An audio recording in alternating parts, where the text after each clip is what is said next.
خانم ها و آقایان، درود.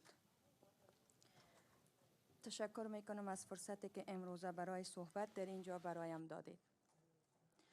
باید بگویم صحبت کردن در اینجا برایم آسان نیست. ممکن این را از لرزش صدا و سرعت نفسهایم متوجه شوید.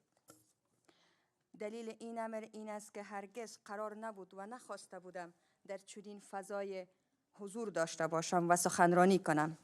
من یک کتاب خانه‌دار بودم و تنها چیزی که از زندگی می‌خواستم این بود که در شهر خودم فرصت و فضای داشتن یک کتابخانه و مدیریت آن را داشته باشم. اگر امروزه اینجا حضور دارم بخشاً به همین دلیل است. می‌دانم ممکن ارتباط این دو منطقی به نظر نرسد. بگذارید قبل از تشریح این ارتباط بگویم چی کارهای دیگری برای این آرزوی ساده کردم و چیها بر سرم رفته است. Ladies and gentlemen, thank you for the opportunity to speak here today. I must say that it's not easy for me to speak here. You may understand this from my trembling in my voice and the shortness of my breath. This is because I was never supposed to and did not want to be present and gave a speech in such spaces. I was a simple librarian, and only thing I wanted from life was to own and manage a library in my own city. I'm here today. It's partly for this reason. I know that the connection between the two may not seem reasonable, but before explaining the relationship between the two, please allow me to tell you that I have done chasing this simple dream and what has happened to me. خانم ها و آقایان، بخشش من انگلیسی یاد ندارم دیگه، به زبان خود میخوانم. برشون مهم فعلا بگو باز. خب خانم ها و آقایان، من برای آرزوی ساده در مقابل بزرگترین گروه تروریستی تاریخ یعنی طالبان که تا دندان با جنگ افزارهای امریکایی مسلح است به خیابان رفته ام. خشونتی را تجربه کرده ام که کمترین آن گاز اشکاور بوده. تحت تعقیب قرار گرفته ام، با تکرار و از نشانی‌های مختلف اخطار داده شده ام. بعد توسط این گروه تروریستی اختطاف شده و زندان شده ام. بعد از نیمه شبها از من تحقیق شده، از من انسانیت زدایی شده و به اعتراف اجباری مجبور ساخته شده ام. خانه و خانواده ام گروگان گرفته شده و در پایان تعبید شده ام. جزئیات هر کدام این واقعیت خود می توانند مبنای سخنرانی های متعدد دیگری باشد. ولی آنچه می خواهم اینجا بگویم این است که بله، همه اینها برای این که به عنوان یک زن آرزوی داشتن کتابخانه ای را داشتم بر سرم رفت. برای یک آرزوی ساده. 70 سال بعد از اعلامیه جهانی حقوق بشر. Ladies and gentlemen, in the pursuit of this simple wish, I have gone to the street, facing the biggest terrorist group in the history, the Taliban, which is armed to the teeth with American weapons. I have experienced violence, at least of which was tear gas. I have been persecuted. I have been warned and threatened repeatedly. Then I was kidnapped and imprisoned by this terrorist group. I have been questioned in the midnights. I have been dehumanized and forced to confess. My house and family were taken hostages, and in the end, I was exiled. The details of each of these hardships can be the subject of many other speeches. But I want to say that yes, all this happened because I, as a woman, dreamed of having a library. It happened to thousands of other women and me in Afghanistan for having such a simple dream. Ironically, after 70 years of Universal Declaration of Human Rights. خانم ها و آقایان، آنگونه که در آغاز گفتم مبارزه و حضور امروز من اینجا بخش برای این آرزوی انفرادی خودم بوده است. بخش دیگر و بزرگتر این مبارزه برای مردم است که توسط طالبان از تمامی حقوق انسانی و بشریشان محروم ساخته شده اند. برای میلیون‌ها دختر افغانستان است که از رفتن به مکتب و دانشگاه باز مانده اند. و برای صدها هزار زنی که بیکار و در چهار دیواری خانه زندانی ساخته شده اند. بله، بخش بزرگتر این مبارزه برای مردم است که از آنان به تمام معنا انسانیت زدایی شده و زیر سلطه یک گروه تروریستی تا دندان مسلح به حال خود رها شده اند. برای زنانی که 30 سال می شود زیر سلطه یک رژیم آپارتاید جنسیتی زندگی می کنند. از تمامی حقوقشان محروم ساخته شده و در تمام عرصه های زندگی با حذف تفکیک و جداسازی، شرط‌پنداری و سرکوب مواجه‌اند.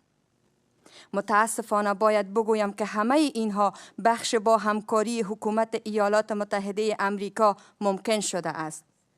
حکومت ایالات متحده امریکا با وجود هشدارهای زنان و دیگر جریانهای دموکراتیک افغانستان مبنی بر تروریستی بودن و عدم تغییر پذیری طالبان با این گروه تروریستی وارد گفتگو شد و به آنان پیمان صلح با ضمیمه‌های سری امضا کرد. در 3 سال گذشته هم حکومت ایالات متحده امریکا میلیاردها دلار پول مالیه دهندگان امریکایی را تحت عنوان کمک‌های بشردوستانه در خدمت این گروه تروریستی قرار داده و از این طریق آنان را قادر ساخته تا به قدرت بیشتر به تحکیم دیکتاتوری و رژیم آپارتاید جنسیتی خود بپردازند. Ladies and gentlemen, as I have shared, my struggle here is fueled by the pursuit of a cherished personal dream, to create and tend to a library of my own. Another and more significant part of this struggle is for the people who have been deprived of all their human rights by the Taliban. It is for the millions of girls who are prevented from going to school and university, for the hundreds and thousands of women who are forcibly unemployed and imprisoned within their houses. Yes, the biggest part of this fight is for the people who have been dehumanized in every sense and left alone for themselves under the rule of a terrorist group armed to the teeth. The struggle is for women who have been living under the rule of a gender apartheid regime for 3 years and who have been deprived of all their rights and are faced with exclusion, segregation and isolation, harassment, and oppression in all spheres of life.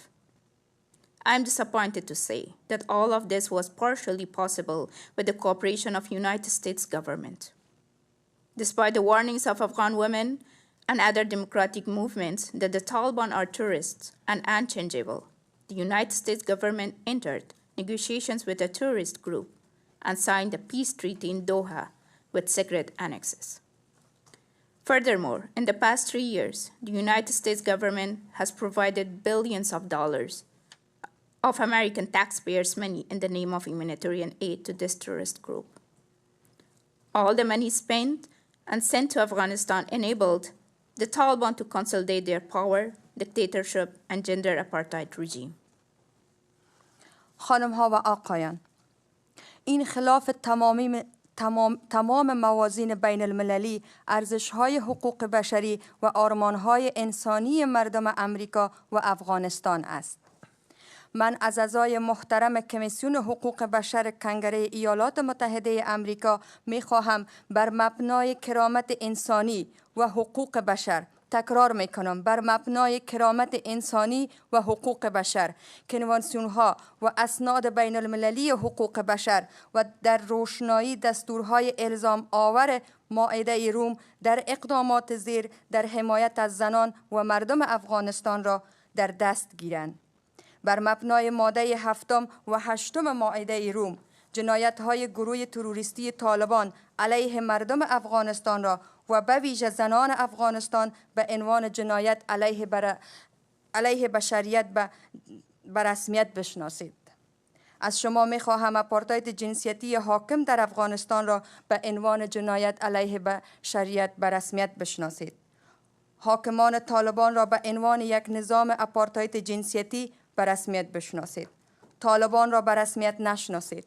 این صدای مردم افغانستان، زنان افغانستان، مردهای افغانستان، کودکان افغانستان هست. طالبان را به رسمیت نشناسید و اجازه ندهید که پول مالیه دهندگان امریکایی در خدمت اهداف یک گروه تروریستی قرار گیرد.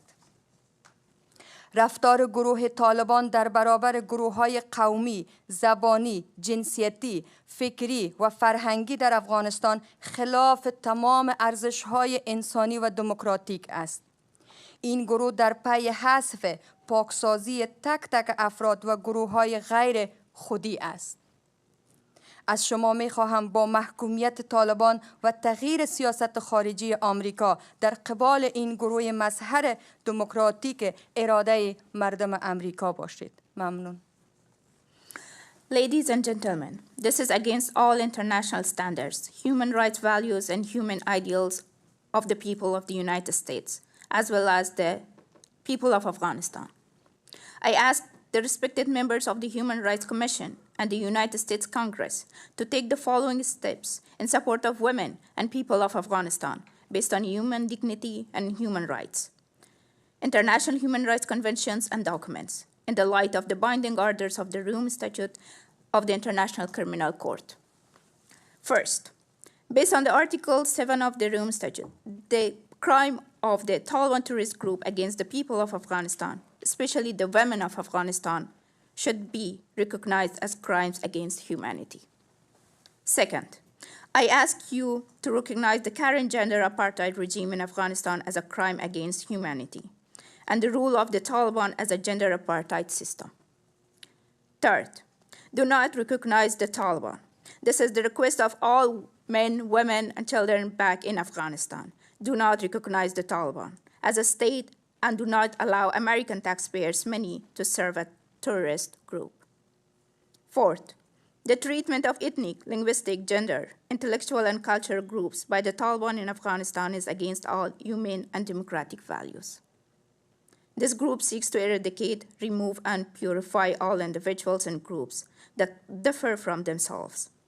I want you to be a true and democratic manifestation of the will of the American people by condemning the Taliban and changing the current foreign policy of the United States towards this group. Thank you. Thank you very much.